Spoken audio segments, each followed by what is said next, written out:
Recordarle al abogado Espinel, él ha sido, bueno, solicitado desde la parte proponente.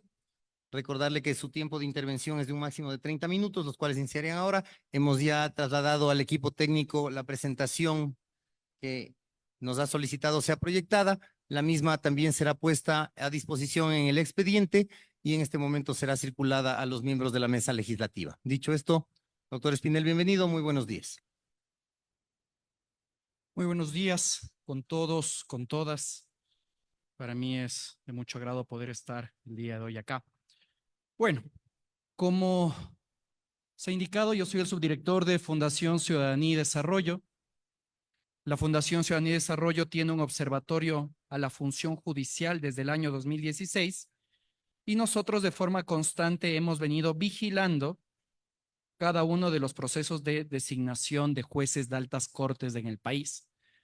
Procesos de renovación de la Corte Nacional de Justicia, así como también procesos de designación de fiscales, defensores públicos y miembros de la Corte Constitucional. He pedido que por favor proyecten una presentación de tal manera que podamos seguir cada uno de los aspectos que vamos a poder señalar el día de hoy dentro del tiempo que se ha otorgado en esta comisión. Me parece que la presentación... Procedemos con la proyección, por favor. Muchas gracias al equipo técnico. Está ya proyectado. Nos irá indicando usted, doctor, el avance, por favor. Perfecto. Fundación Ciudadanía y Desarrollo, a través de su observatorio judicial desde 2016, ha trabajado activamente en el seguimiento de la gestión y las actividades de las instituciones del Poder Judicial del Ecuador, incluyendo los concursos de designación de autoridades promovidos tanto por el Consejo de Participación Ciudadana y Control Social como por el Consejo de la Judicatura. Nuestro objetivo siempre ha sido promover y defender el Estado de Derecho y los principios democráticos, así como garantizar el derecho a la información pública, transparente y oportuna, así como el derecho al control social, sobre todo en el sector justicia.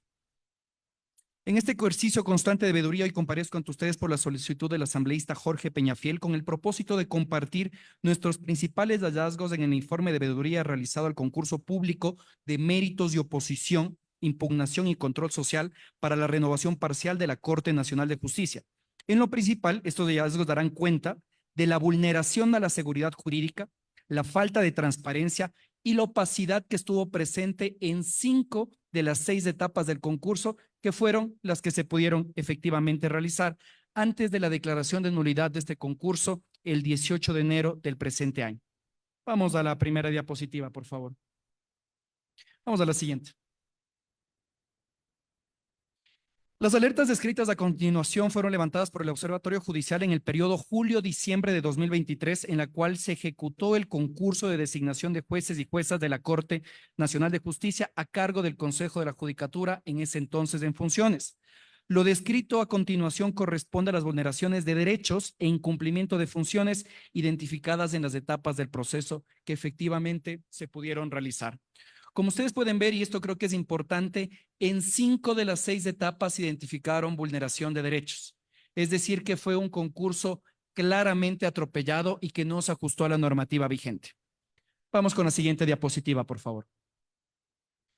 Vamos a dividir esto en primer lugar por las vulneraciones a los estándares de transparencia. No se hicieron públicas las carpetas de los postulantes, vulnerando el principio de transparencia de estos procesos. Por otro lado, el informe final de esta etapa de postulación exhibió tan solo un desglose de cuáles concursantes pudieron cumplir con la verificación de requisitos y cuáles no. El presidente de la Judicatura en ese entonces, Wilman Terán, argumentó que no se podía entregar la información de los postulantes por una supuesta protección de datos personales, algo que no es aplicable a concursos de esta naturaleza. Asimismo, no se transparentó la rúbrica de calificación de méritos de cada postulante. Solo se presentó un informe final de desglose de las calificaciones. Vamos a la siguiente. Tras la prueba psicológica y examen de confianza, se presentaron 84 solicitudes de reconsideración. Nunca se informó a la ciudadanía ni a los medios de comunicación, por ende, el trámite otorgado a estas solicitudes de reconsideración. No obstante, el número final de postulantes que avanzaron a la siguiente etapa fueron 123, por lo que se presume que no se aceptó ninguna recalificación. En todo el proceso fue alarmante la designación arbitraria de comités y tribunales de recalificación, así como la selección de expertos para la realización del banco de preguntas. Estas asignaciones no se transparentaron ni tampoco utilizaron una rúbrica para su selección, de acuerdo con la información pública disponible. Vamos a la siguiente, por favor. Siguiente derecho vulnerado el derecho a la seguridad jurídica durante el proceso de renovación de la Corte Nacional de Justicia. Ojo con esto, comisionados. La Dirección de Asesoría Jurídica del Consejo de la Judicatura recomendó no tomar en cuenta las meras formalidades que se encontraban ausentes en los documentos presentados en algunos postulantes. Por ejemplo, no se tomó en cuenta que no se habían foliado ciertos documentos, que no se habían certificado ciertos documentos o que se haya escaneado un PDF íntegro, legible y a color. Podríamos decir que esto es poca cosa. Sin embargo, el artículo 23 del reglamento del concurso exigía que esto se realice.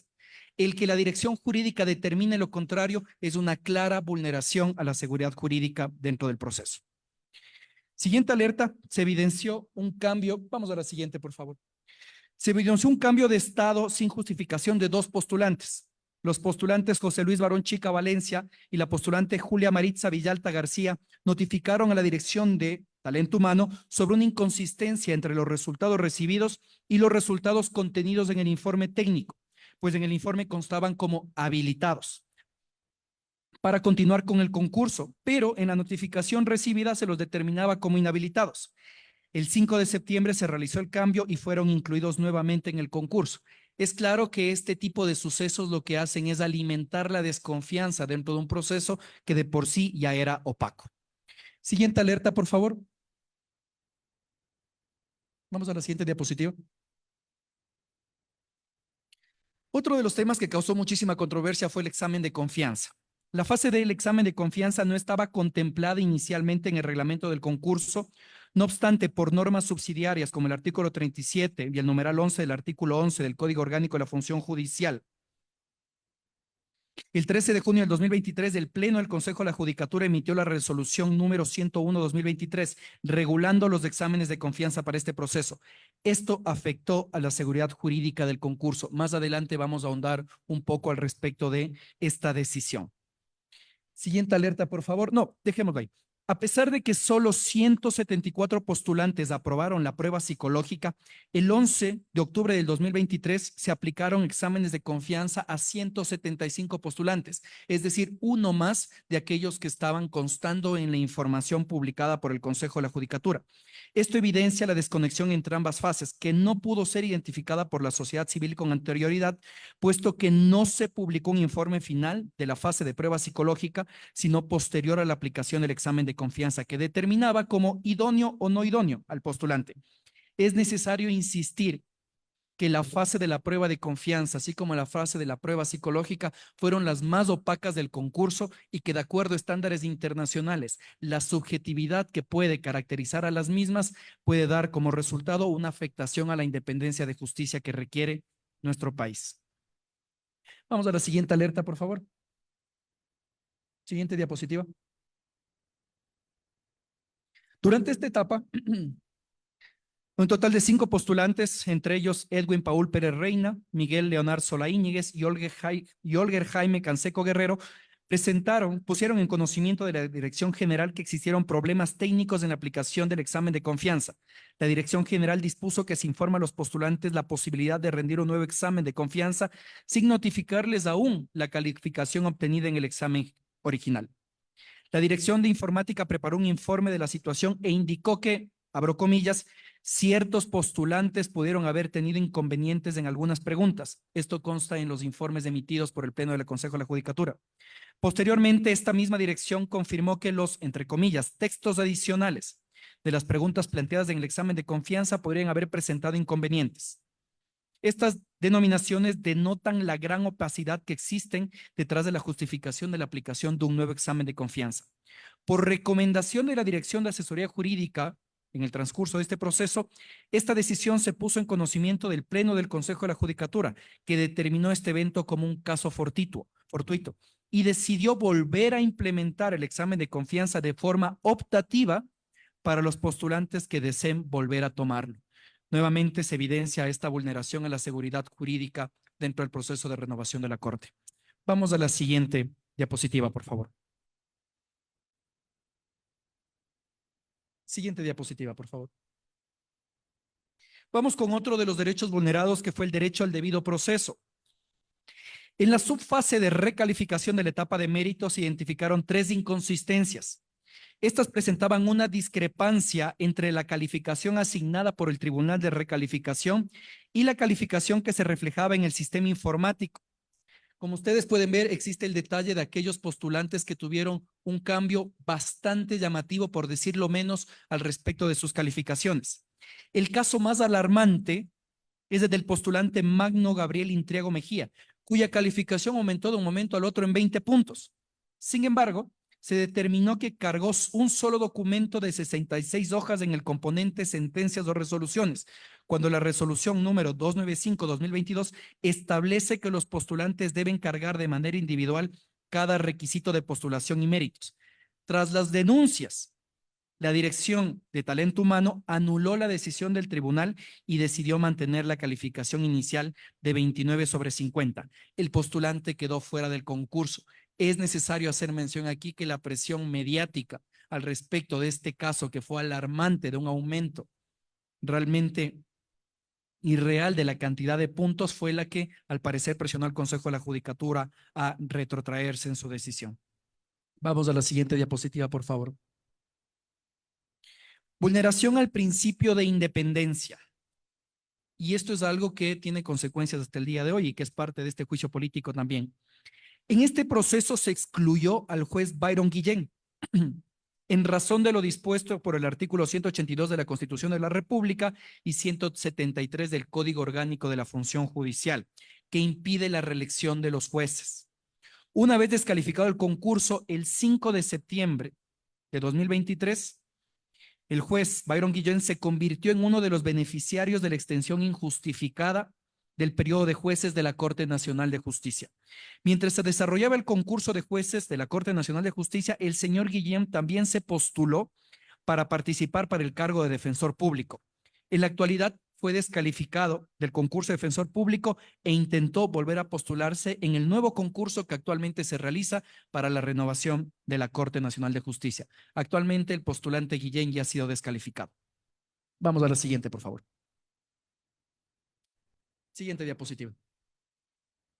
Vamos con las consideraciones finales al respecto de nuestro informe de veeduría.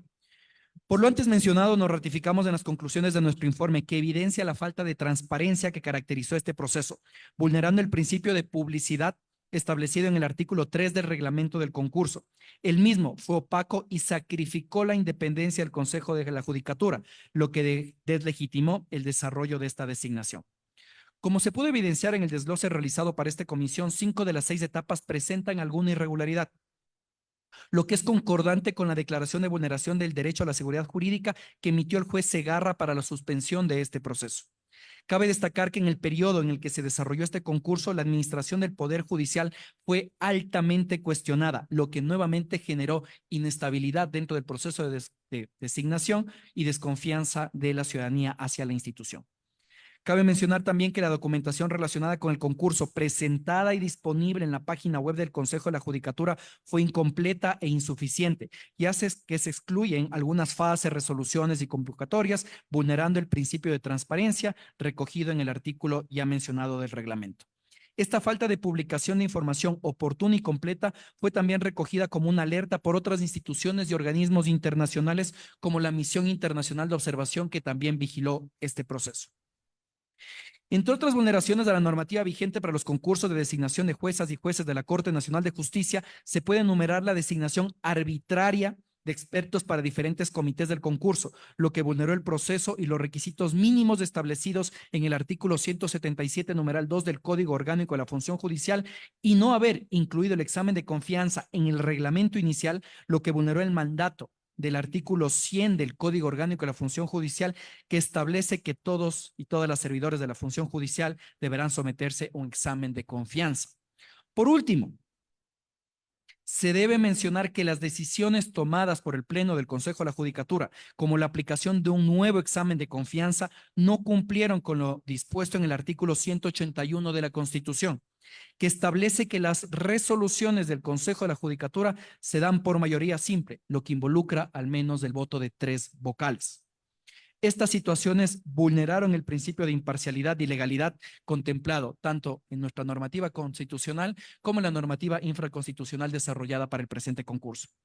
Por estos motivos, reiteramos nuestra posición de que el concurso presentaba una serie de irregularidades y opacidades que impedían su desarrollo adecuado y ponían en duda la legitimidad del mismo, llevando a disminuir fundamentalmente la confianza ciudadana en la justicia ecuatoriana y la designación de lo que iba a ser o es la corte ordinaria más importante del país.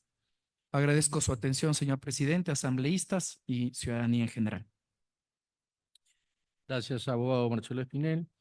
En este momento nos toca que el proponente pueda hacer las preguntas. Como ya tiene conocimiento, hacemos las preguntas y usted las apunta y después las contesta. Muchas gracias.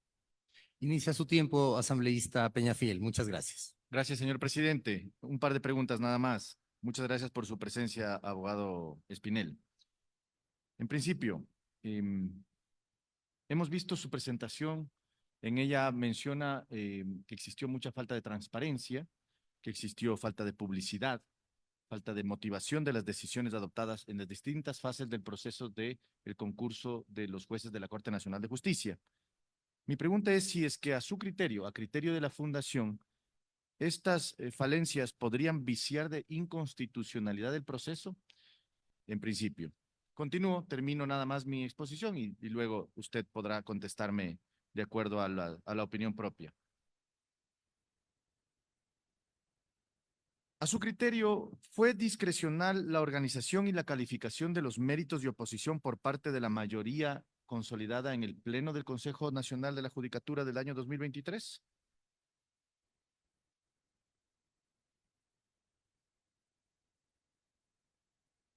De su investigación y de su proceso de veeduría, ¿existieron impugnaciones y denuncias de irregularidades no resueltas por parte de los postulantes o de algunos de los postulantes? ¿Sería jurídicamente válido continuar con un concurso en esas condiciones? ¿Considera usted, la fundación a la que usted representa, que el Consejo de la Judicatura del año 2023 cumplió adecuadamente con su obligación de publicitar y motivar cada una de las decisiones en el desarrollo del concurso? Las falencias en el proceso de selección ¿puede afectar la legitimidad o pudieron afectar la legitimidad y credibilidad de la nueva conformación de la Corte Nacional de Justicia?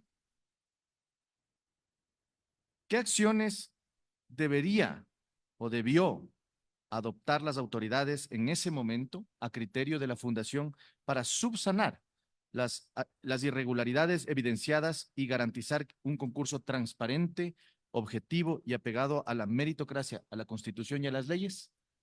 Eso nada más, señor Espinel. Muchas gracias. Voy a tratar de referirme. Gracias. Por favor, continúe con la palabra, abogado Marcelo Espinel, para las respuestas.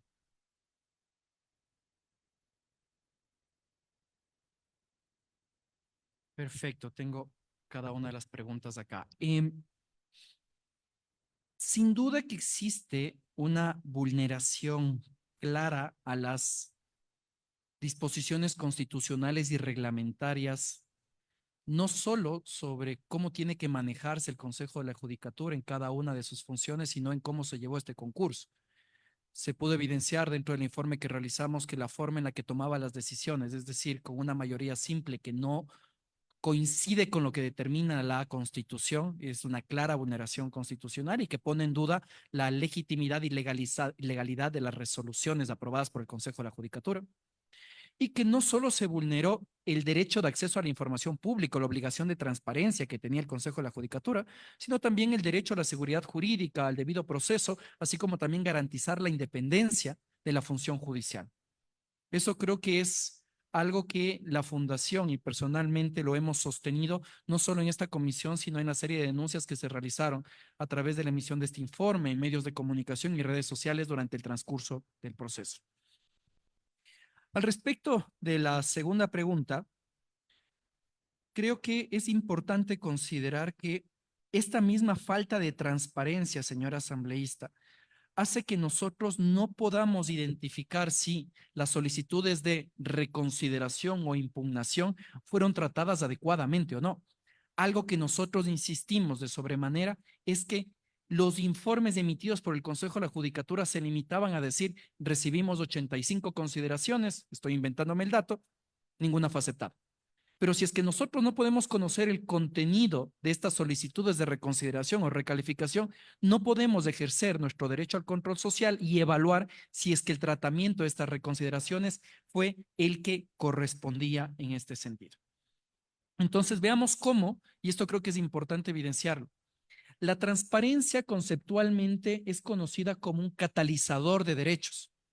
Si es que no hay transparencia, no se puede ejercer ni el derecho a la participación ciudadana ni el derecho al control social. Difícilmente podemos identificar los ciudadanos que el Consejo de la Judicatura haya cumplido adecuadamente y oportunamente con las normas si es que no se transparentó la información, a pesar de las distintas denuncias realizadas.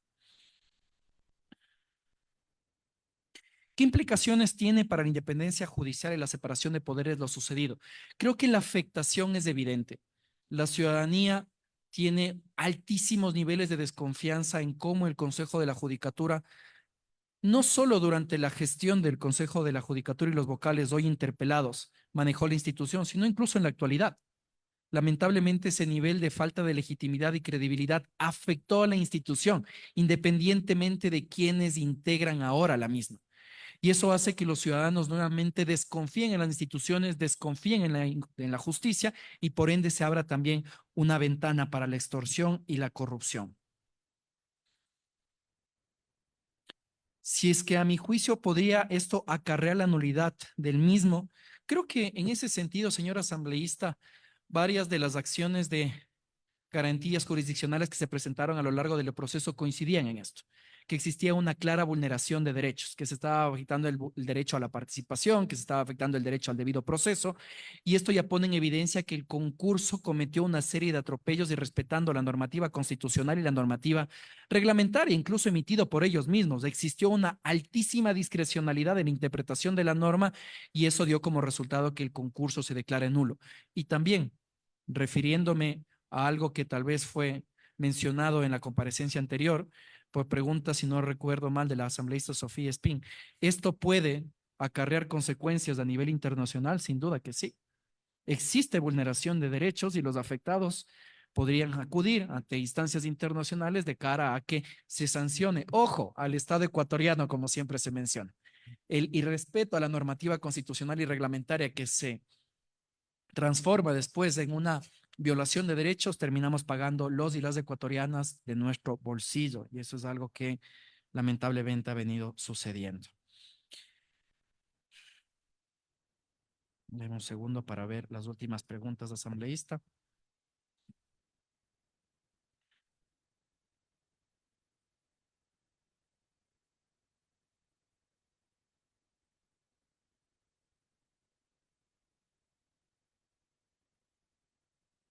Finalmente, pues se hizo una serie de recomendaciones. En este caso, al Consejo de la Judicatura se hizo una serie de llamados de atención a los vocales, al personal administrativo del Consejo de la Judicatura, a que simplemente se respete la Constitución, a que simplemente se respete la ley y que respeten las normas que ellos emitieron. ¿Esto se habría podido evitar, señor asambleísta? Por supuesto que sí. Y era tan sencillo como respetar las normas vigentes. No hubo un respeto a la normativa vigente y en esto quiero insistir. Se puede evidenciar incluso por la declaración que tuvo el presidente del Consejo de la Judicatura en ese entonces, en varios medios de comunicación en el que se señaló de una manera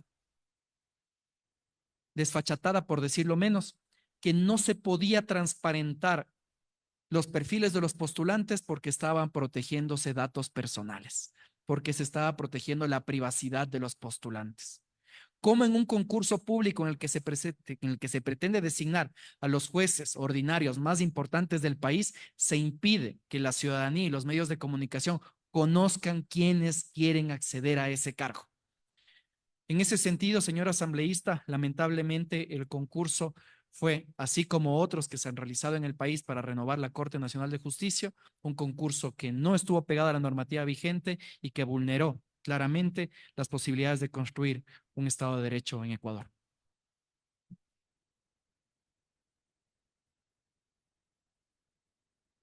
Gracias, abogado Marcelo Espinel. Asambleísta Jorge Peñafiel tiene derecho a la réplica. Asimismo, de la misma manera, Muchas gracias, señor presidente. Una sola pregunta, estimado abogado Espinel. Cuéntenos un poco de la experiencia de la fundación, un poco de cuántos concursos ha conocido, cuántas veedurías ha realizado, por qué es una voz autorizada, por qué tiene esta calidad y por qué es finalmente, digamos, una guía en el país respecto de la transparencia y del manejo, sobre todo de los concursos que han llevado a cabo en la Corte Nacional de Justicia. Fundación Ciudadanía y Desarrollo se constituyó en el año 2009, tiene 15 años de ejercicio de actividades. La fundación tiene como objeto promover la lucha contra la corrupción, así como también garantizar los derechos de participación ciudadana y control social. Actualmente la fundación es del capítulo de Transparencia Internacional en Ecuador, coalición global que agrupa más de 100 países que tienen precisamente organizaciones que buscan este objetivo. Desde el año 2009 a la fecha hemos realizado más de 50 ejercicios de veeduría. Específicamente en el sector de justicia superamos la decena de procesos de vigilancia, no solo de designación de jueces, como mencionaba en un inicio, sino de designación del defensor público, fiscales, jueces de la Corte Constitucional y todos aquellos funcionarios que están en el ecosistema de la administración de justicia en el país, sin dejar de lado, obviamente, el Consejo de la Judicatura. Y algo que también es importante mencionar, a pesar de que probablemente suene un poco raro, por decirlo así.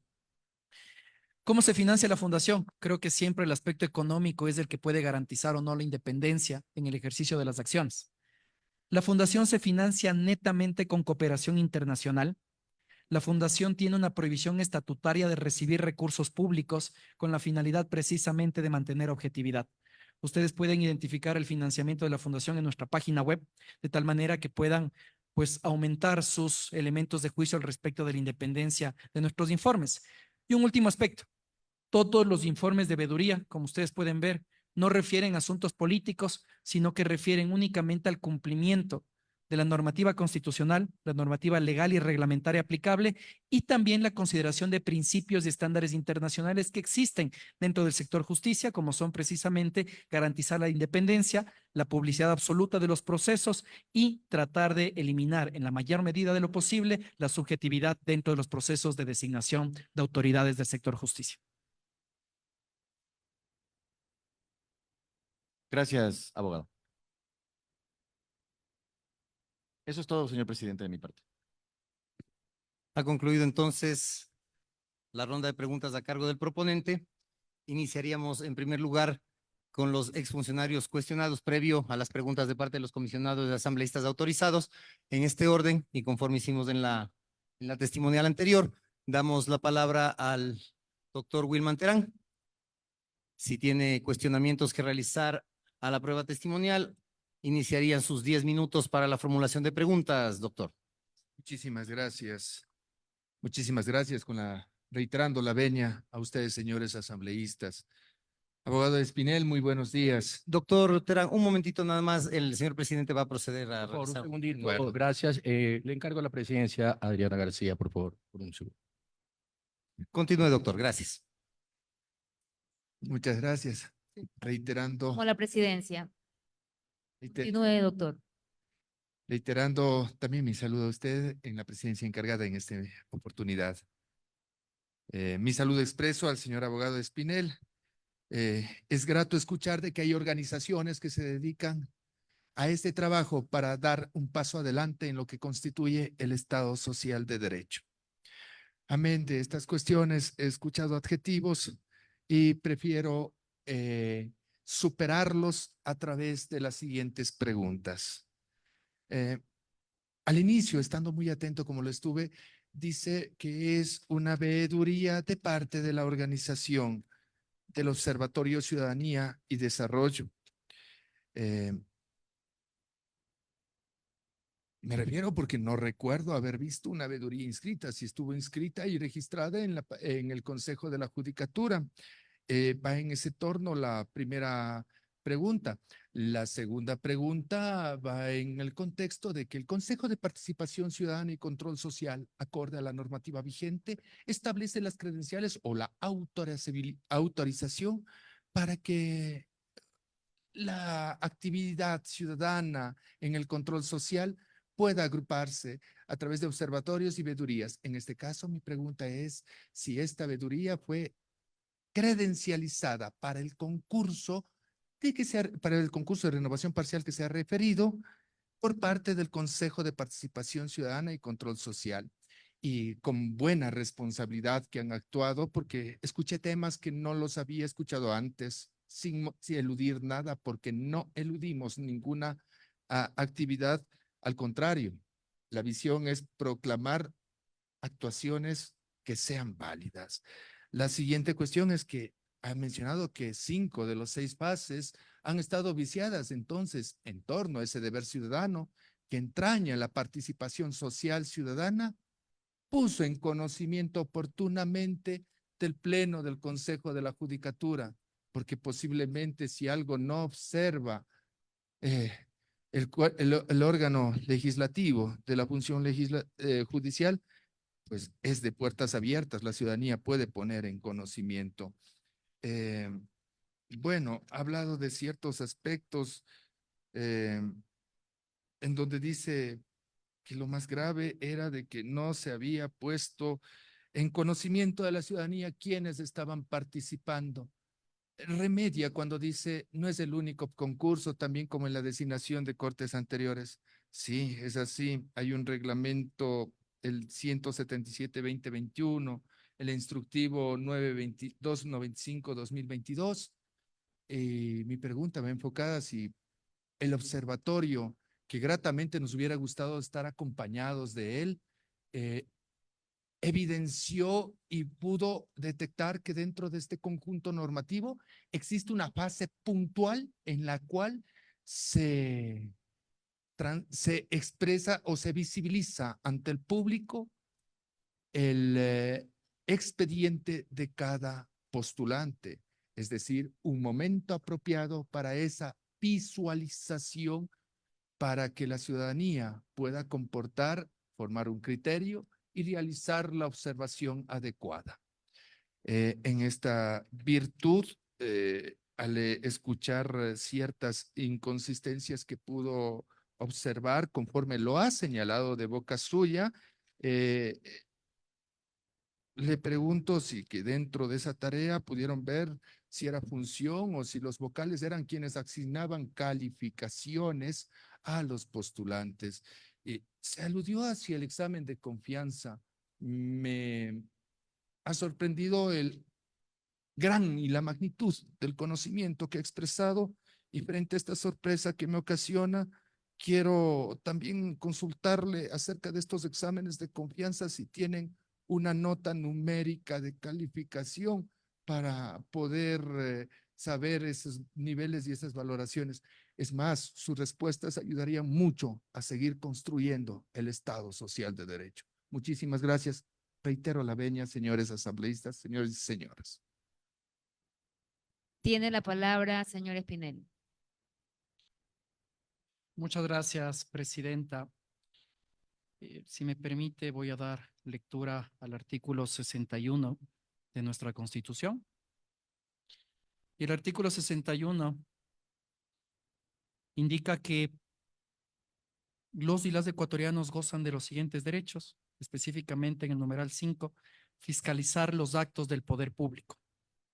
En ese sentido, los ciudadanos no estamos obligados a acreditarnos ante el Consejo de Participación Ciudadana y Control Social para ejercer nuestro derecho al control social.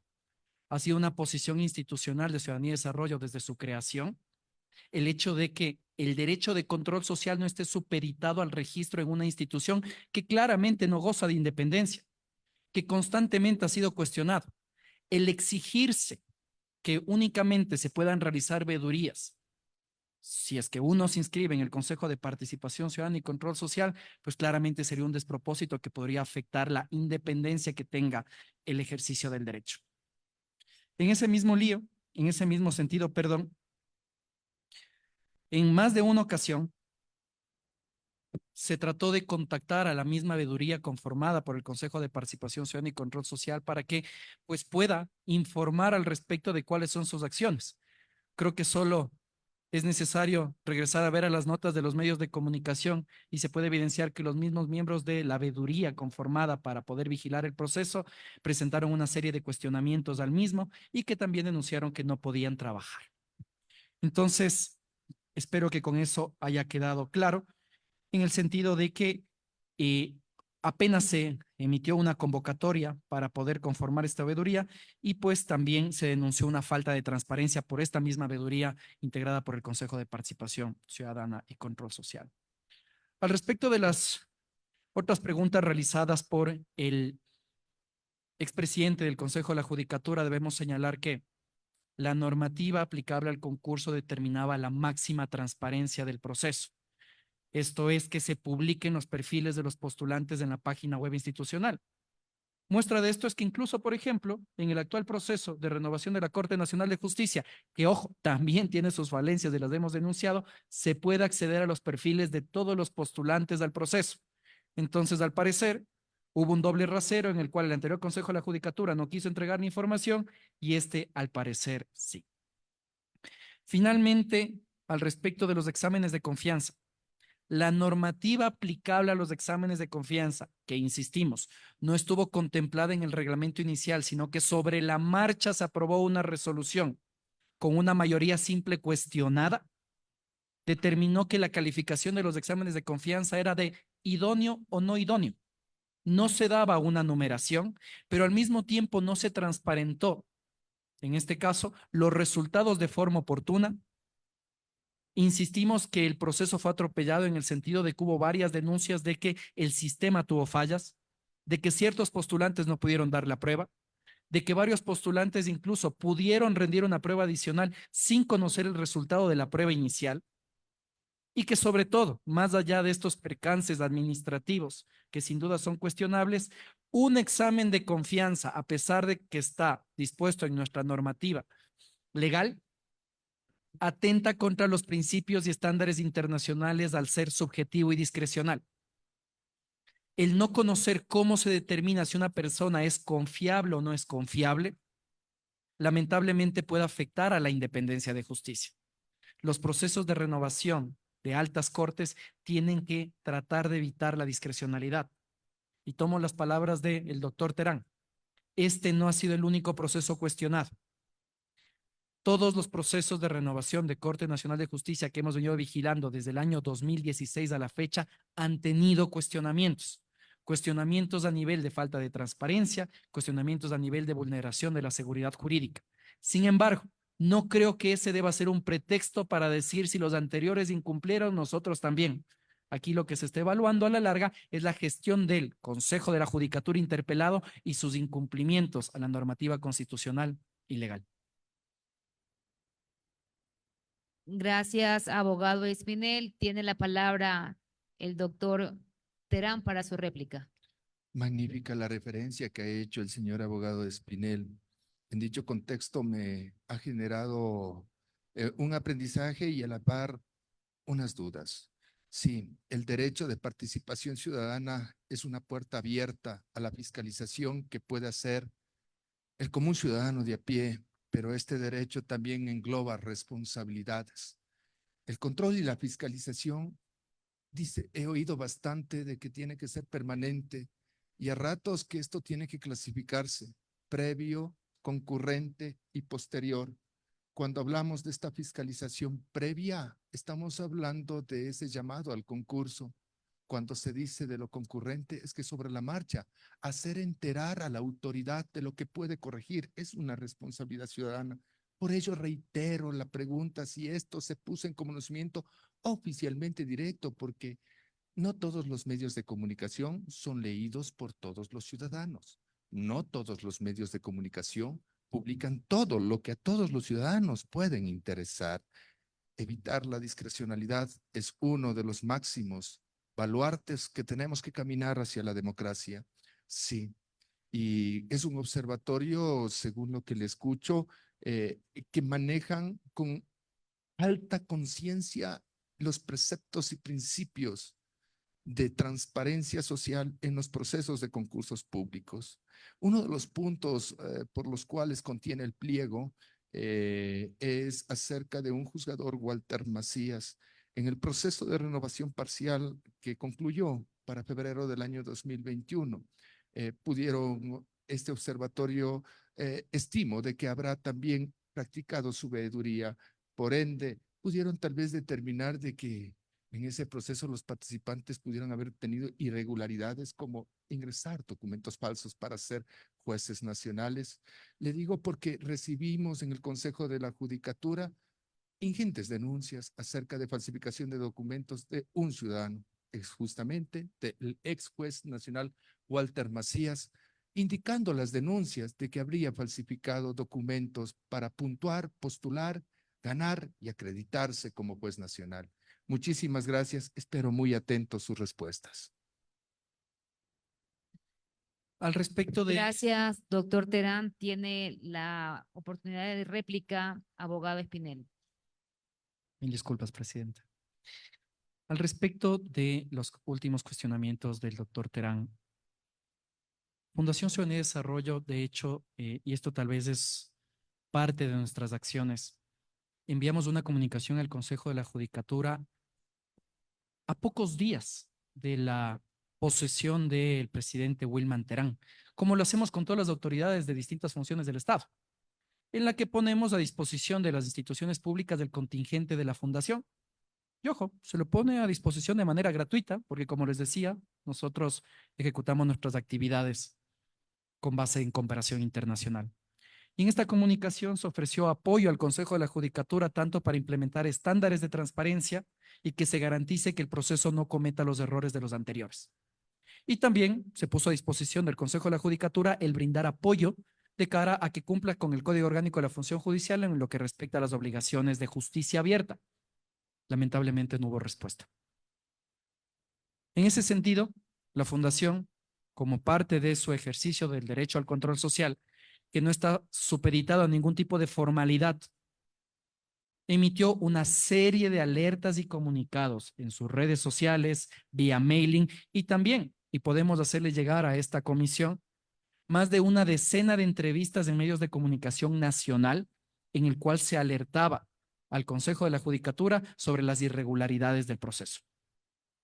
El decir que se desconoció las alertas de la Fundación porque no se ve todos los medios de comunicación, creo que pondría en evidencia que tal vez el trabajo del equipo de comunicación del Consejo de la Judicatura no era del todo eficiente.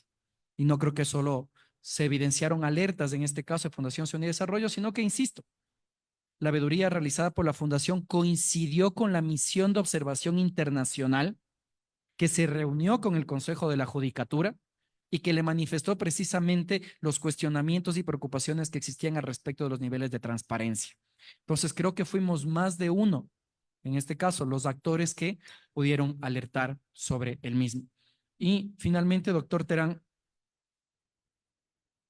nosotros hicimos nuestro ejercicio de veeduría con base en información existente en el portal web del Consejo de la Judicatura, con la finalidad de evidenciar si es que el Consejo de la Judicatura estaba cumpliendo con su obligación reglamentaria y legal de transparentar la información y que de esta forma se puede ejercer informadamente el derecho al control social.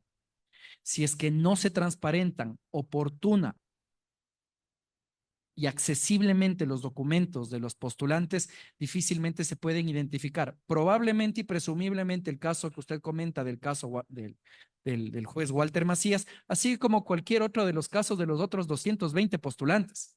Y creo que es importante insistir en esto. Gracias, señora presidenta. Gracias, abogado Espinel. Concluyó su tiempo de réplica. Por favor, a la secretaría, validar el vía Zoom. Se encuentra el abogado Javier Muñoz para que pueda realizar también preguntas de ser el caso. Gracias. Verificamos, señora presidenta. Un segundito, por favor.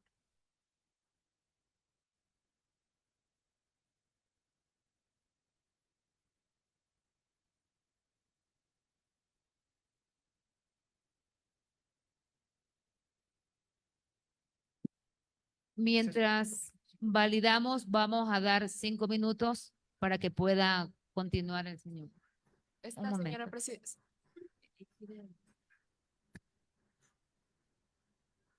Se toma nota, señora presidenta. Siendo las 11:35, se suspende por 5 minutos, reinstalándonos a las 11:40.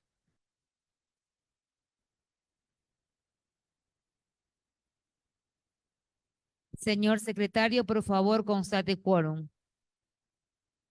A su disposición, presidenta encargada, esta secretaría procede siendo las 11:46 a la constatación del quórum para la reinstalación de la sesión 55, una vez que se ha verificado el tiempo de receso establecido por su autoridad. La asambleísta Pamela Aguirre, el asambleísta Luis Alvarado, el asambleísta Lenin Barreto, Presente. la asambleísta Sofía Espín, Presente. la asambleísta Adriana García, Presente. el asambleísta Ronald González, el asambleísta José Lenín Rogel, Presente. el asambleísta César Umajinga, Presente. el asambleísta Ramiro Vela Jiménez, Presente. el asambleísta Ronald González se encuentra también. Presente. Gracias, asambleísta. Informamos, presidenta encargada, que se encuentran 7 asambleístas presentes, con lo cual podemos reinstalar la sesión número 55. Gracias, señor secretario. Me confirma, por favor, si estamos conectados vía Zoom con el señor abogado Javier Muñoz para que pueda también realizar las preguntas correspondientes. Nos ubicamos entonces en el usuario asignado al doctor Javier Muñoz. Doctor Muñoz, si nos escucha.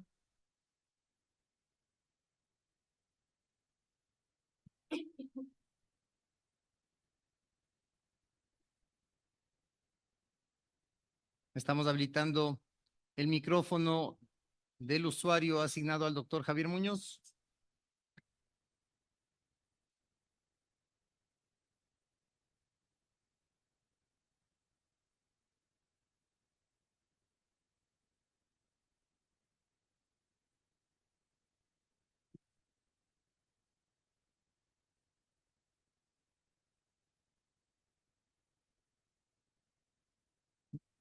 Por última vez, el señor Javier Muñoz se encuentra su usuario.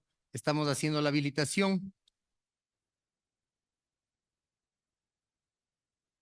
No hay respuesta, señora presidenta. Quedamos a su disposición. Gracias, señor secretario. Proceda, por favor, con las preguntas que desea realizar la doctora Ruth Barreno para que, por favor, continúen.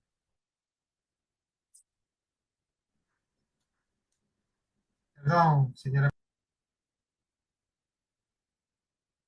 Doctor Muñoz, habilitamos su micrófono, por favor. Nos manifestaría usted si requiere hacer preguntas al testimonial que se encuentra en este momento. Ninguna por el momento. Muchas gracias. Proceda, doctor Muñoz, a realizar su pregunta. No, el doctor Muñoz ha manifestado que no desea hacer No tengo preguntas. ninguna pregunta. Presidenta. No tiene ninguna pregunta, en efecto. Gracias. Proceda, doctora Barreno, a realizar sus preguntas. Gracias. Tengo unas inquietudes, abogado Marcelo Espinel, subdirector de la Fundación Ciudadana y Desarrollo. En su intervención ha sabido expresar que ustedes obtuvieron información para desarrollar el observatorio en relación al concurso de oposición y méritos de jueces y juezas de la Corte Nacional en relación a lo que el Consejo de la Judicatura publicó en su página web. Quisiera saber si también revisaron las publicaciones que se realizaron en las redes sociales que posee el Consejo de la Judicatura. También quisiera saber si en algún momento dirigieron algún oficio requiriendo información puntual y formal al Consejo de la Judicatura que les permitan tener documentos idóneos para poder formar su criterio y realizar esta veeduría. También me inquieta saber que si fueron parte de las sesiones públicas que realizó el Consejo de la Judicatura para aprobar cada una de las resoluciones para el desarrollo del concurso, tomando en consideración que el 31 de enero del año 2023, el Pleno de la Asamblea Nacional aprobó la Ley Orgánica de Transparencia Audiovisual, Digital y Audiovisual, que obliga al Consejo de la Judicatura a transmitir en vivo las sesiones. ¿Y por qué digo esto? Porque en cada una de las resoluciones que se aprobaron para el desarrollo del concurso de la Corte Nacional, se trataron los informes técnicos, jurídicos, que realizaban las áreas técnicas donde sugerían el avance del proceso. Por lo tanto, ahí se podía haber tomado muy buena información para la veeduría que ustedes realizaron.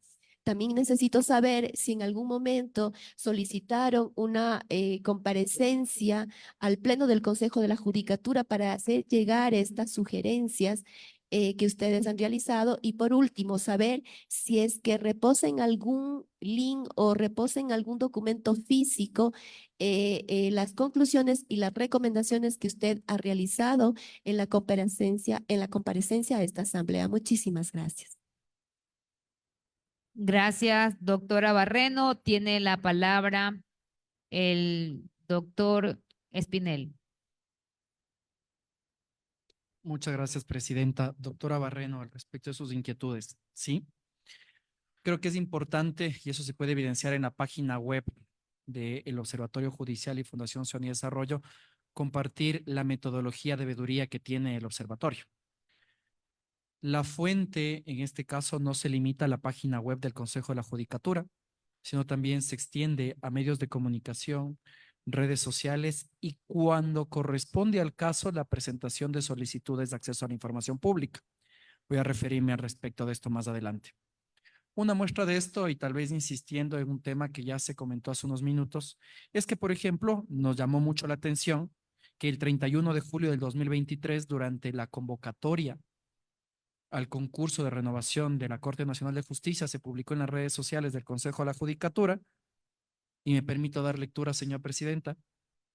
Hoy, Wilman Terán presentó ante el país la convocatoria del concurso público de méritos de oposición y opugnación y control social para la selección y designación de 7 jueces o juezas de la Corte Nacional, que contará con la veeduría designada por el CPCCS, así como una comisión cívica para garantizar una renovación con profesionales probos y dignos de la justicia del Ecuador. Entonces, claro, nos llamó la atención en el sentido de que se conformó, al parecer, una comisión paralela que también iba a ejercer este proceso de veeduría. Y así, doctora Barreno, hubo una serie de comunicados que sacaron en redes sociales y que también fueron tomados en cuenta dentro del proceso de veeduría. Asimismo, le confirmo que accedimos a todas las sesiones vía streaming que transmitió el Consejo de la Judicatura, con la finalidad de poder identificar cómo se estaban tomando cada una de las resoluciones y si las mismas estaban siendo tratadas con la pertinencia debida. Refiriéndome a el tema de cuando se presentan solicitudes de acceso y cuando no, me va a permitir, señora presidenta, hacer una explicación breve conceptual de la transparencia. Nuestra ley de transparencia determina 2 tipos de obligaciones que tienen las instituciones públicas: la transparencia activa y la transparencia pasiva. La transparencia activa no es más que la obligación que tienen las instituciones de publicar de forma oportuna, accesible, información sobre su gestión. Muestra de esto, por ejemplo, es cuando nosotros vemos la página web de la Asamblea Nacional y está el listado de quienes trabajan aquí, cuáles son sus honorarios, los proyectos de ley que están discutiendo, etcétera, etcétera. Y esa es la información que por obligación legal tienen que publicar en la página web. Y la transparencia pasiva es la obligación que tienen las instituciones públicas de contestar a pedidos de información que no estén obligadas las instituciones a publicar dentro de su página web. En ese sentido, lo que se evaluó dentro de la veeduría, doctora Barreno, es si es que el Consejo de la Judicatura estaba publicando aquella información que estaba obligada a transparentar en la página web, no aquella que podía ser adicional a el proceso de designación de jueces. En ese sentido, y ahí me permito nuevamente, señora presidenta, dar lectura específicamente al artículo 3 del reglamento para el concurso, que creo que tiene que ser el que marque el camino en la evaluación de si el concurso se realizó bien o no. El artículo 3 del reglamento habla de los principios que tienen que observarse dentro del proceso, y existen dos principios que son importantísimos: la transparencia y la publicidad de la información.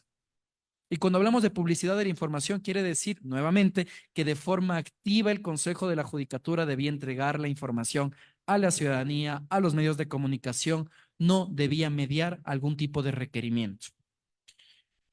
Al respecto de su siguiente pregunta, doctora Barreno, precisamente el Consejo de la Judicatura publicó todos los informes de cada una de las sesiones, así como los informes que eran emitidos por los departamentos o direcciones administrativas de la Judicatura. Sin embargo, insistimos con esto, estos eran informes incompletos. Si la Dirección de Talento Humano le informa al Pleno del Consejo de la Judicatura que se presentaron 84 solicitudes de recalificación, pero en ese informe no se anexan las solicitudes de recalificación y no se transparentan a la ciudadanía, se está incumpliendo con este principio de publicidad y transparencia al que estaban obligados. La mera publicación de un informe sin incluir los anexos no garantiza, en este caso, la plena transparencia a la cual el Consejo de la Judicatura tenía que, en este caso, garantizar. Y finalmente, señores comisionados, lo que nosotros hacemos son veedurías ex post. ¿Qué quiere decir esto? Que cuando ya culminan los procesos, nosotros hacemos una evaluación de cómo se realizó el proceso y determinamos si es que el proceso se apegó a normativa legal o constitucional, y a partir de ello hacemos las recomendaciones. Nosotros no hacemos veedurías, por decirlas en tiempo real, de cara a que sobre la marcha se alerten específicamente a la institución. Señora presidenta, me gustaría que, culminada mi intervención, le pueda hacer llegar el informe completo de veeduría. Es un informe de 45 páginas aproximadamente, en el cual no constan únicamente las recomendaciones y hallazgos que he presentado el día de hoy, sino que constan cada uno de los anexos que refieren a resoluciones observadas, sesiones monitoreadas, así como también las publicaciones en redes sociales que hayan sido pertinentes. Asimismo, pues este informe, doctora Barreno, en el caso de ser anexado a este proceso de enjuiciamiento político, también será accesible para usted. Gracias, abogado. Espinel puede remitir la información, pero considerar que no está dentro de ser considerados como prueba de oficio, porque no están dentro de los tiempos. De ser el caso, si algún asambleísta desee proponerlo, podría realizarlo.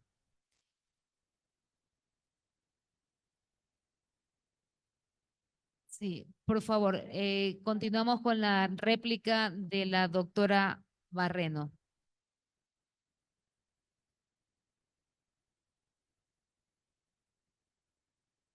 Hasta ahí mi intervención.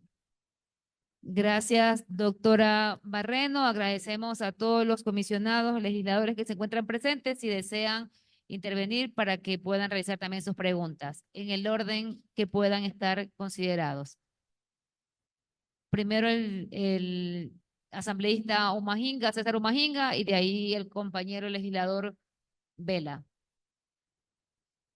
Muchas gracias, compañera presidenta. En efecto,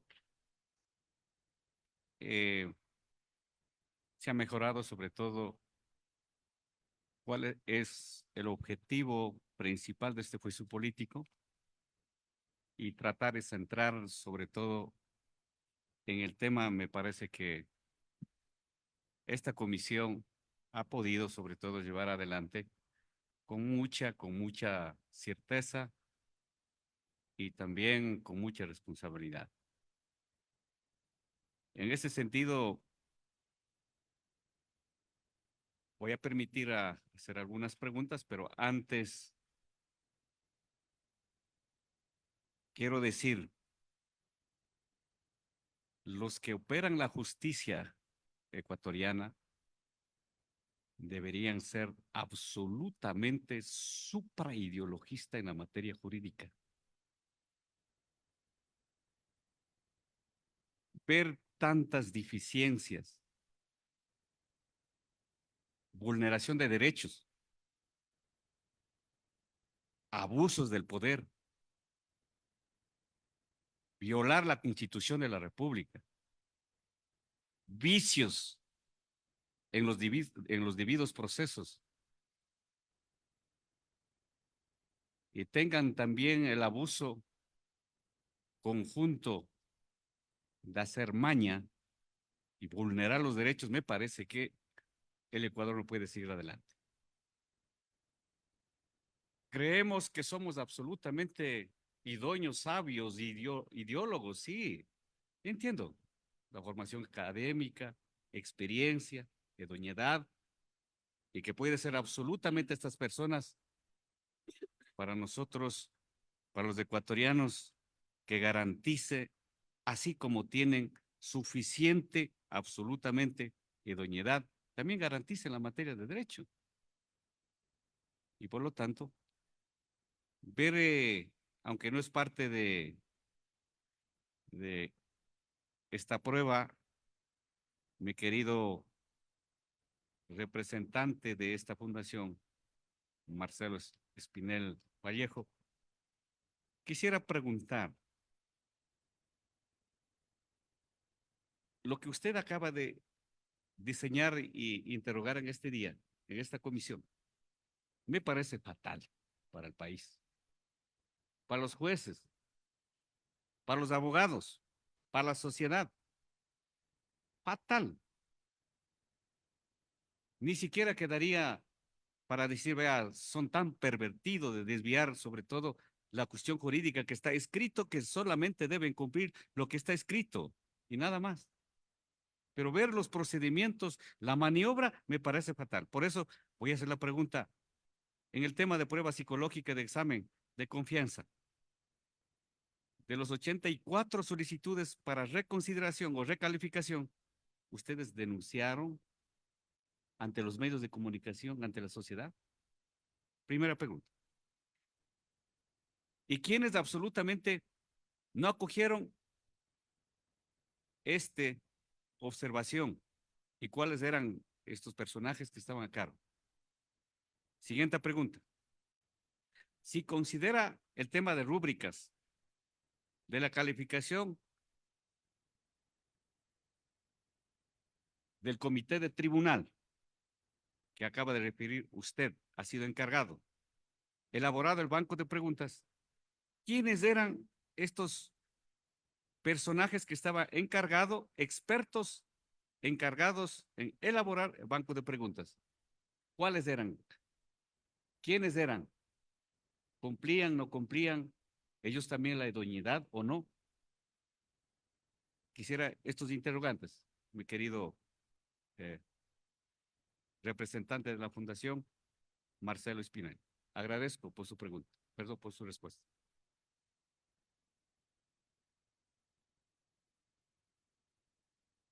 Gracias, comisionado. Proceda, por favor, abogado Espinel, a dar contestación. Muchas gracias, presidenta, y gracias por la pregunta, asambleísta Majinga. Se realizó una denuncia, de hecho varias denuncias de medios de comunicación sobre la pertinencia de las pruebas de confianza, así como también de las pruebas psicológicas. Se señaló que el no conocer adecuadamente los parámetros por los cuales se va a evaluar contraría estándares internacionales y que podría vulnerar la independencia de justicia. Se dieron varias entrevistas en medios de comunicación en el que se señaló este tema. Es importante mencionar que este tema no solo fue mencionado por la Fundación, sino que también hubo varios actores de opinión dentro de la comunidad ecuatoriana que se refirieron al mismo, y eso creo que está evidenciado con distintas notas en medios de comunicación.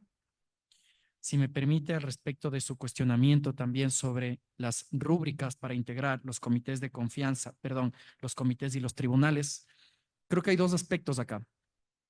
La norma determina que los miembros de los comités, en este caso, o de los tribunales tienen que cumplir con los mismos requisitos que aquellas personas que buscan ser jueces. Pero si nosotros no podemos conocer en detalle los perfiles de aquellos que iban a ser parte de estos comités y tribunales, pero sobre todo, aquí insistimos, no se transparenta adecuadamente el informe de talento humano o la institución pertinente sobre la calificación que se dio, en este caso, a los miembros de estos comités y tribunales, difícilmente sabremos si es que la designación fue adecuada o no fue adecuada. Cae en un campo de discrecionalidad que afecta a la confianza en el proceso y nuevamente, insisto, señores comisionados, los principios por los cuales debía regirse el proceso. Y uno de los principios es la credibilidad. Si es que no hay información, no hay credibilidad dentro del proceso y por ende hubo un incumplimiento normativo por parte del Consejo de la Judicatura. En el informe que se va a adjuntar, que como bien menciona la señora presidenta, no es prueba, está un detalle de todos los informes y resoluciones, en este caso, que dieron paso a la integración de estos comités de tribunales y que me permito dar lectura. El 8 de diciembre de 2023, el Pleno del Consejo de la Judicatura resolvió conformar el comité de expertos con 18 profesionales principales y 8 suplentes de la siguiente manera. Para los jueces que pretendían integrar la Corte de lo Penal, Penal Militar, Penal Policial, Tránsito, Corrupción y Crimen Organizado. Titulares: Andrés Sebastián Benítez Triviño, suplentes Gisela Karina Arriaga Farías. Principal: Fernando Calderón Tello Lionel, suplente Pablo José Castillo Álvarez, principal Judith López Soria, suplente Pablo Bolívar Guerrero Aguirre. Para la Sala de la Familia, Niñez y Adolescencia y Adolescentes Infractores. Titulares: Carmen Marianela Maldonado López, suplente María Lucinda Caluña Ramírez. Titular: Edison Napoleón Suárez Merino, suplente Rosana Lorena Granja Martínez. Titular: María del Carmen Vera Rivera, suplente Edgar Jorge Rocas Inca. Contencioso tributario: Andrés Vicente Abad Paguay, suplente Paola Alejandra Argüello Paredes. Principal: María Jacqueline de la Torre Andrade, suplente María Teresa Novoa. Principal: Andrés Octavio Cejo Cabezas, suplente Andrés Enríquez Rodrigo Acosta. De lo civil y mercantil: Janet Verónica Castro Solórzano, suplente Jaime Fernando García Gaibor. Principal: Mireya Caterine Pazmiño Arregui, suplente Eduardo Benizo Jarrín Cajas. Principal: Ana Fabiola Zamora Vázquez, suplente Nelly Concepción Luzuriaga Torres. Estos fueron, en este caso, los comisionados que en la fase de oposición se encargaron del banco de preguntas. Al respecto de los otros, en este caso, comisionados, miembros de tribunales que estuvieron encargados de las otras fases, en este caso el comité de expertos que elaboraba el banco de preguntas, en este caso para las otras fases del concurso, son específicamente, permítame un segundo, de lo contencioso tributario: Robert Paul Blasio Aguirre, Rafael Wilson Amores Paladines como suplente, Fabián Marcelo Jaramillo Villa, principal, Jessica del Cisne Jaramillo Yaguachi, suplente, Wilson Santiago Vallejo Galárraga como principal del contencioso administrativo y suplente Manuel Alexandre Valepucha Ríos. En de lo laboral: Galo Stalin Blasio Aguirre, suplente Juan Carlos Bermúdez López, titular Julio Alfredo Paredes López, suplente Hugo Carlos Larrea Argudo. Principal de lo laboral: David Santiago Proaño y suplente Hugo Fernando Loján Quinche. En este caso, insisto, de estas 6 salas que se han mencionado, ellos fueron los expertos encargados de, en la fase de oposición, en realizar el banco de preguntas. Tras decir estos nombres, señor asambleísta, nosotros podríamos evaluar única y exclusivamente si es que ellos cumplieron o no los requisitos determinados en los instructivos y reglamentos, si es que podemos acceder, en este caso, a los perfiles completos de ellos para ver si es que cumplen con los requisitos formales y que adicionalmente si es que por parte del Consejo de la Judicatura se aplicó o no se aplicó una rúbrica para su calificación.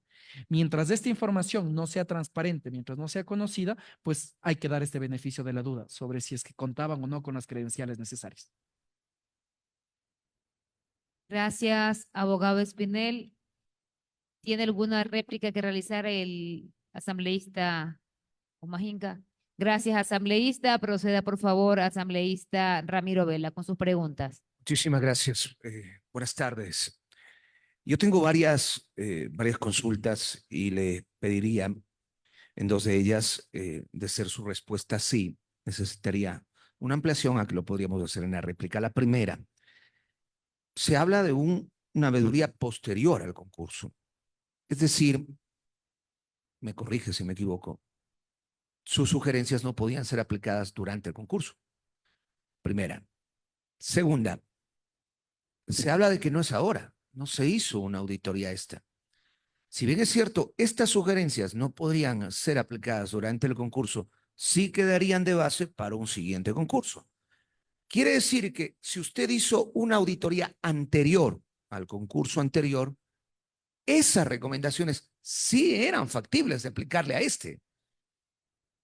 Usted, es una pregunta compuesta y por eso me he pedido explicarla, no porque dude de su comprensión, discúlpeme aclararlo. Si usted, en pocas palabras, tiene una auditoría anterior donde dice esto estuvo mal, pero no se tomaron en cuenta para este concurso y se han ratificado los mismos errores, quiere decir o que no les interesa aplicarlo o que no hay el peso para aplicarlo. Primera. La segunda, se escuchó hace pocos minutos que ustedes no eran una auditoría acreditada, que su observatorio no estaba acreditado. ¿Conoce usted si había otro observatorio acreditado? ¿Y conoce ese informe y cuánto difiere el informe del observatorio acreditado con su informe? Tercera, se habla mucho de la vulneración de los derechos. Y aquí me voy a permitir un ligero comentario. Si yo no estoy calificado para ser juez, yo no entiendo cómo, si estoy sentenciado, si estoy con rabo de paja, si estoy con problemas, si no cumplo un requisito, me meto al concurso. O sea, automáticamente tiene que ser descalificado. ¿Usted conoce si algunos de los llamados vulnerados en su derecho, porque es muy fácil, me han vulnerado mi derecho, pero no cumple, pues ¿para qué se mete si no cumple? Tenemos la fea costumbre en el Ecuador de participar para cargos para los que no estamos aptos. Es más, para los que no cumplimos los requisitos. Ayer se hablaba en la asamblea de la probidad notoria y algún asambleísta decía, los títulos no importan, pero claro, si nos han robado ingenieros, doctores, máster, magíster, MB, economista, todos. O sea, no importa quién roba el título, pero sí importa la probidad notoria, ¿sí? Si yo tengo 20, 30 causas, seguramente voy a caer en la 31. Pues. Esos incumplimientos, aparentemente vulneración de derechos, fueron denunciadas por los participantes o por la auditoría. Y finalmente voy a culminar con algo que para muchos en la función pública aparentemente no es importante. Ustedes, los observatorios hacen importantes, no descubrimientos, no descubren el agua tibia.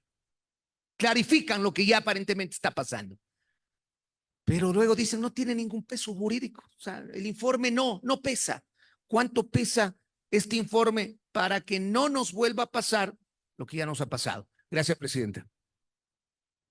Gracias, asambleísta Vela. Proceda, por favor, abogado Espinel, con su réplica. Gracias, presidenta, y gracias, asambleísta, por las inquietudes. El informe específicamente fue publicado, en este caso, el 14 de febrero de 2023, ya cuando se declaró la nulidad del mismo. El informe tiene conclusiones al respecto de la vulneración de derechos que usted bien comenta y recomendaciones normativas. ¿Y a qué me refiero con eso? Recomendaciones de cara a que ya sea la Asamblea Nacional o el mismo Consejo de la Judicatura que de cara a futuros procesos se tomen estas consideraciones. Que los reglamentos sean modificados, que se garantice independencia, credibilidad, o que el mismo Código Orgánico de la Función Judicial pueda ser normado de cara a evitar muchas de las cosas que usted comente. Entonces, sí, no tiene un peso jurisdiccional, judicial, por decirlo de alguna forma, pero sí es un instrumento de cara a incidir normativa y políticamente y poder obtener cambios. Y dentro de esta lógica de la incidencia política que deberían tener estos informes, es que se evidencia lo que usted dice, señor asambleísta, que el Consejo de la Judicatura hizo caso omiso a los informes previos.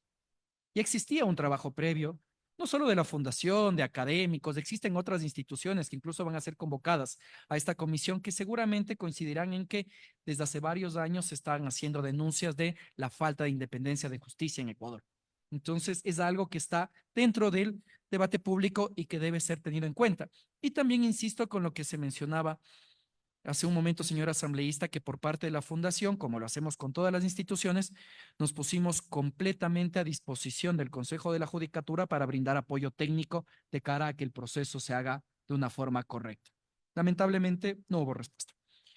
Al respecto de si es que existe o no otra veeduría, la única información que tenemos sobre la otra veeduría, tanto la acreditada ante el Consejo de Participación Ciudadana y Control Social, así como también este comité cívico que le anunció el expresidente de la Judicatura, Wilman Terán, en la presentación del concurso, no hay información en redes sociales. No hay información en Internet, no se conoce si presentaron un informe o no, y por el contrario existen pues al menos cierta desconfianza sobre si pudieron cumplir o no su trabajo y si pudieron acceder a toda la información o no. Creo que sería pertinente pues elevar a consulta del Consejo de Participación Ciudadana y Control Social el cumplimiento efectivo o no de esta veeduría conformada por el Consejo. En la misma línea al respecto de la probidad notoria que deberían tener los postulantes a la Corte Nacional de Justicia, quisiera darles dos datos simples. Sí nos llama mucho la atención que dentro de los postulantes en la evaluación de méritos, que podíamos, ojo, conocer únicamente la calificación, no las razones por las cuales tal vez tuvieron esta calificación, habían postulantes con 4 puntos sobre 60. Entonces, eso sí tiene que llamarnos la atención desde la esfera legislativa de si es que los procesos se están llevando adecuadamente de cara a garantizar esta probidad o simplemente estamos llenando los concursos de una gran cantidad de postulantes que a la larga también entorpecen los procesos y los hacen mucho más engorrosos. Y dentro de esta misma lógica de probidad, nosotros emitimos un comunicado y lo mencionamos dentro de medios de comunicación y se puede eso evidenciar, que era necesario, señor asambleísta, que se transparenten los procesos disciplinarios que habían enfrentado o que estarían enfrentando ante el Consejo de la Judicatura los postulantes a la Corte Nacional de Justicia. Porque es importante saber, por ejemplo, que alguien que trata de llegar a la Corte Ordinaria más importante del país tuvo algún tipo de sanción disciplinaria en el pasado. Si es que tal vez hubo un retraso injustificado de las causas y que eso puede vulnerar nuevamente la independencia o el acceso a la justicia. Pero si no se entrega esta información sobre pretexto de protección de datos personales, difícilmente se puede auditar. Y lo mismo sucede con identificar si cumplen o no cumplen con ciertos requisitos. Si no hay información de los perfiles, tenemos que lastimosamente, por decirlo así, confiar en la resolución del Pleno que dice tal postulante pasó o tal postulante no pasó. En ese sentido, pues no se puede concluir esto sin transparencia. Finalmente, insistiendo en esta lógica de si es que se vulneraron derechos o no, creo que eso también se evidencia en los razonamientos que existen en las sentencias por parte de los jueces que concedieron las acciones de protección presentadas a lo largo del proceso. Gran parte de estas acciones de protección precisamente lo que alegaban era vulneración de derechos, el incumplimiento de la norma. Creo que basta con regresar a ver la declaración de nulidad y en qué se sustentó la misma para identificar que, adicionalmente de lo que nosotros concluimos, existen otros actores en el ámbito jurisdiccional que coinciden en que el proceso no se ajustó a la normativa legal vigente y que también vulneró una serie de derechos ciudadanos y, ojo, derechos de los postulantes al debido proceso. Gracias, abogado Espinel. Tiene réplica. Sí, me asambleísta gustaría complementar algo nada más. Revisaba en el informe, y esto me llama muchísimo la atención, porque se habla de 6 fases del concurso, pero su observatorio detecta vulneración de derechos en 5. No le voy a preguntar en cuáles hay vulneración de derechos, dígame en cuál no hubo vulneración de derechos. Procede a responder, abogado Espinel. No hubo vulneración de derechos en etapa 6 porque no se pudo realizar. Me quedo, o sea, se vulneró todo el proceso, menos en la que no se hizo. Gracias, presidente. Gracias, asambleísta Vela. ¿Algún comisionado más que desee realizar preguntas? Proceda, asambleísta Camilo Salinas.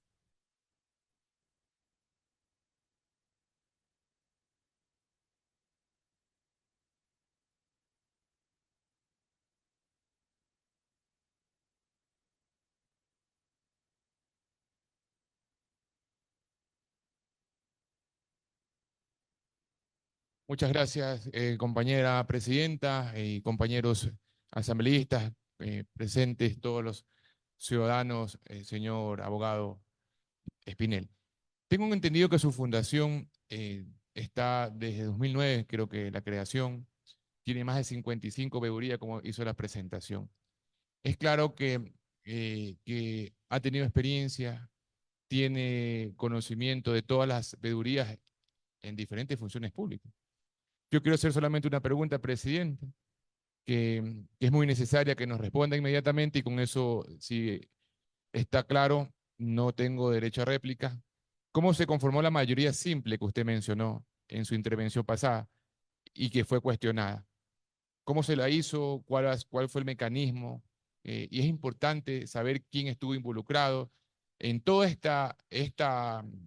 mecanismo de selección de este proceso, por favor. Proceda, por favor, a la respuesta, abogado Espinel. Gracias por la pregunta. En varias fases del informe se hace mención a que precisamente se respetó lo que determina la Constitución sobre cuántos son los votos que se requieren para poder tomar decisiones en el Pleno del Consejo de la Judicatura. Y se pudo evidenciar, por ejemplo, que en este caso el ex vocal y presidente de la Judicatura, Wilman Terán, y el ex vocal de la Judicatura, el abogado Muñoz, votaban a favor, mientras el resto de los vocales se abstenían. Entonces, esto no daba paso a la conformación de una mayoría simple de acuerdo a lo que determina la Constitución y la ley, lo cual podría acarrear la ilegalidad de estas resoluciones y también, pues, una vulneración a la normativa constitucional. Gracias. Deseo realizar una pregunta. Por favor, compañero Ramiro Vela, tome la presidencia. Le encargo a la presidenta. La presidencia puede realizar la pregunta. Gracias. Una pregunta, abogado Espinel. Usted ha indicado que hay muchos temas que a usted le llamó mucho la atención. Quisiera que por favor me profundice un poco más sobre las pruebas de confianza y sobre las nuevas pruebas realizadas a unos funcionarios. ¿Esto es correcto? ¿Y por qué motivos se pueden dar, tomando como referencia que comprendemos que las pruebas de confianza, como su mismo nombre lo dice, es para ratificar la honestidad y la transparencia del candidato? Gracias.